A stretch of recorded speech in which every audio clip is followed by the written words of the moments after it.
¿cómo les va? Bueno, hoy quería comentarles un poco una operación que vimos hace unos días y explicar un poco cuál es mi interpretación sobre el movimiento que estamos viendo en el Standard & Poor's. Este movimiento de rebote que suscita algunas consultas, ¿no? Algunos dicen, bueno, es el piso del mercado, al fin se dio, etcétera, etcétera. La verdad es que hay muchas interpretaciones. Yo les voy a dar la mía, espero que les sirva, más allá de que estén de acuerdo o no, quizás sirve para pensarlo desde otra óptica. Acá en pantalla lo que les voy a mostrar, lo que tenemos es el gráfico del Standard & Poor's, básicamente del índice. Como sabemos sobre el índice, los índices no se pueden operar en sí porque son índices, o sea, es el éter, digamos, es un indicador, pero no se puede operar, no hay papeles, no es un mercado de contado. Sobre los índices lo que se puede hacer es tener opciones y futuros, porque en el caso de los derivados financieros son contratos, entonces uno puede hacer casi que un contrato sobre lo que se le ocurra, sobre el clima si quiere. Ahora, otra cosa es operar el clima, no podemos comprar papeles del clima. Ahora, el SPI es el ETF, que también tiene opciones, pero tienen algunas diferencias. No me voy a adentrar mucho en las diferencias. Sí es importante que el SPX tiene opciones que operan bajo el sistema europeo, o sea, son opciones europeas, se pueden ejercer solo al vencimiento. La del OEX, que son las opciones sobre el Standard & Poor's 100, se pueden operar en cualquier momento. Ahí hay riesgo de ejercicio temprano. Todo lo que son índices tiene una liquidación cash settlement, o sea, hay intercambio de dinero a finish o al ejercicio. Mientras que en el SPI, si ustedes tienen, por ejemplo, un put vendido en corto, lo que les va a suceder es que le asignan papeles. Esos papeles son del SPI. No es cash settlement, sino que se entregan papeles. Habiendo dicho esto, porque es importante para la cuestión en sí, más que nada para entender el movimiento de los precios, si ustedes hacen algún análisis del valor intrínseco o extrínseco que puedan llegar a tener los papeles. Entonces, ¿qué pasa con el Standard & Poor's? ¿Qué pasó la semana pasada y qué pasó esta semana? Esto comienza el día 27. Si ustedes, no sé si me siguen en Twitter, si no me siguen, me pueden seguir. Y si no, mirar este tweet. Yo lo que hice fue, subí un print de pantalla en donde estaba viendo que aparecía una operación que tiene que ver con un flujo que aparecía, un flujo de órdenes, que tenía mucho olor a combo, un combo. Básicamente un combo es una sintética, puede ser comprado o vendido, pero es la compra de un put y la venta de un call. Ese combo, si uno lo combina con la tenencia de papeles, lo que genera es una estrategia, un collar, que básicamente consiste en tengo los papeles, compro un put para cubrirme a la baja y vendo un call para que esa cobertura a la baja me salga más barata o no tenga costo o genere una tasa. Eso va a depender de cómo elijan los strikes. Habiendo dicho eso, se veía en el flow, se empezaba a ver eso. ¿Y qué sucede? Pensemos qué pasa cuando un trader o un fondo, como es en este caso, está comprando puts, básicamente. Y encima, además de comprar puts, vende calls. Este cliente, que es un buy side, vamos a decir, siempre vamos a referirnos a esto, porque es un cliente que necesita la cobertura genuina, tiene su posición y dice, quiero puts, ¿cuánto me los vendés? El que le vende es el market maker. Entonces lo que hace es, compra puts, y cuando está comprando puts, su posición en puts es delta negativo, porque está teniendo una posición, el put comprado tiene un delta negativo, porque se beneficia de una baja en el activo. Pero el market maker que le vende esos puts, al haber vendido los puts, se queda con un delta positivo.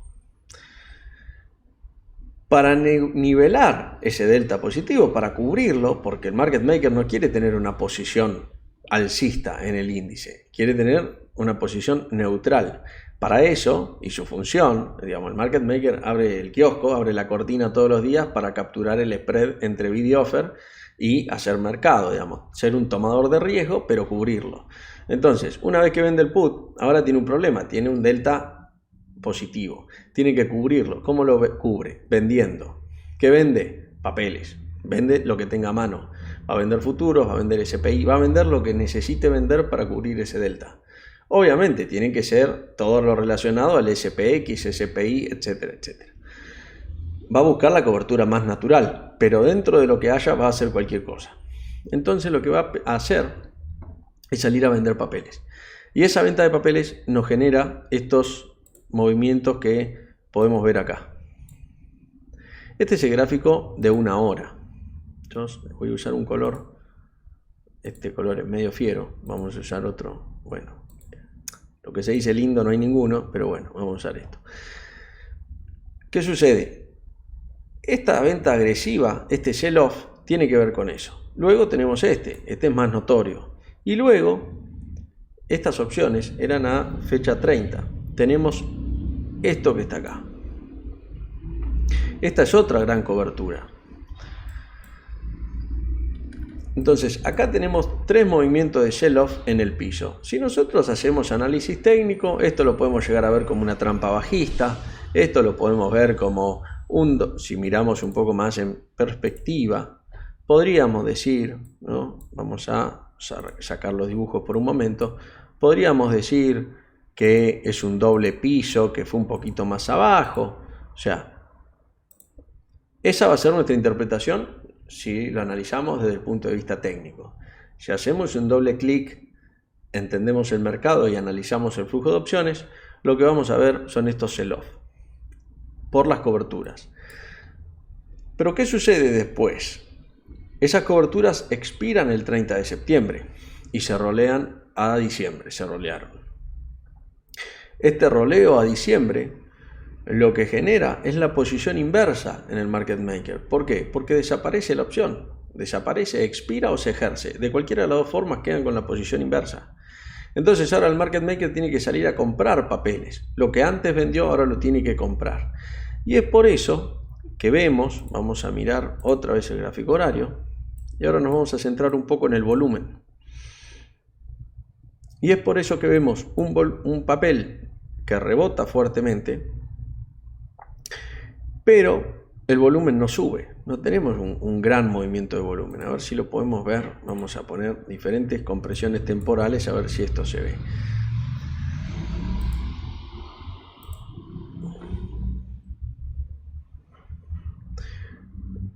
Entonces, este fenómeno que se da no es, a mi entender, no es un short squeeze lo que se genera, porque no hay nadie que esté encerrado a la baja, simplemente es el flow del market maker que está saliendo a comprar. Obviamente que esto también se ve motivado por un mercado que acompaña, por un mercado que está más expectante que otra cosa.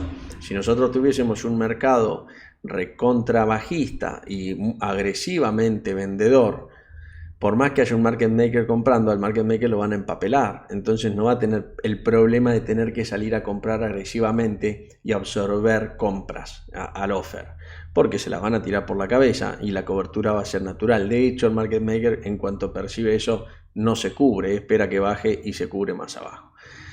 En situaciones normales de calma, ¿no? O de incertidumbre, en donde nadie se mueve agresivamente, el ruido del market maker se nota mucho más. Es lo mismo que digamos, es un elefante en un bazar o un elefante en una estampida de animales. En una es mucho más notorio. A mi entender, eso es lo que estamos viendo hoy.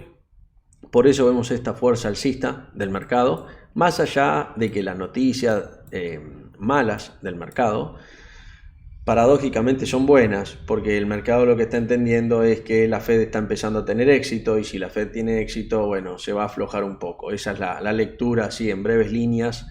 No quiero hacer un análisis macro de la situación esta, porque me parece que con eso es suficiente, pero sí es interesante observar cómo el flujo de las opciones, este flow de opciones, nos mueve el mercado. Y vamos a agregar una cosa más. Cuando nosotros tenemos esta posición, imagínense o pónganse un poco en el lugar del dealer, del market maker, ¿no? Que lo que está haciendo es, este día, 30 de septiembre, vendió puts, entonces se quedó con un delta positivo y motivo por el cual vendió papeles para neutralizar ese delta. El día siguiente el mercado arranca con un rally fuerte al alza. Entonces, esos papeles que vendió y ese put que vendió, ese put, cuando empieza a subir el precio y va quedando cada vez más fuera del dinero, ese delta negativo empieza a ir hacia la zona de cero. No va a llegar a cero, pero en vez de ser menos, vamos a poner un ejemplo exagerado, en vez de ser menos 80, va a pasar a ser menos 20 o menos 30 o menos 50. No importa cuánto, va a ser menos. Entonces, ¿ahora qué tiene que hacer el dealer? Tiene que, los papeles que tenía vendidos, los tiene que, en parte, recomprar para mantener la cobertura, porque el dealer no quiere quedarse con un mercado direccional, sino que quiere tener el delta balanceado. Eso también va a generar esta fuerza contra la compra de los papeles, contra el precio de los papeles. Eso básicamente son diferentes fenómenos que tienen un denominador común, que es el flow de las opciones. Así que yo les recomiendo que si les interesa este tema o si les interesa poder ver un poco más dentro del mercado, dentro de lo que van a escuchar generalmente, obviamente que es un poco más complejo, hay que entender algunas variables, hay que entender de griegas, pero no es imposible, no es tan difícil, es un poco más complejo, pero les da otra perspectiva sobre lo que está sucediendo en el mercado, les da otra dimensión para analizar el mercado. Así que bueno, no me queda más que recomendarles que se adentren un poco en el tema y que si les interesa, por supuesto, estoy disponible para cualquier consulta. Les mando un saludo y hasta luego.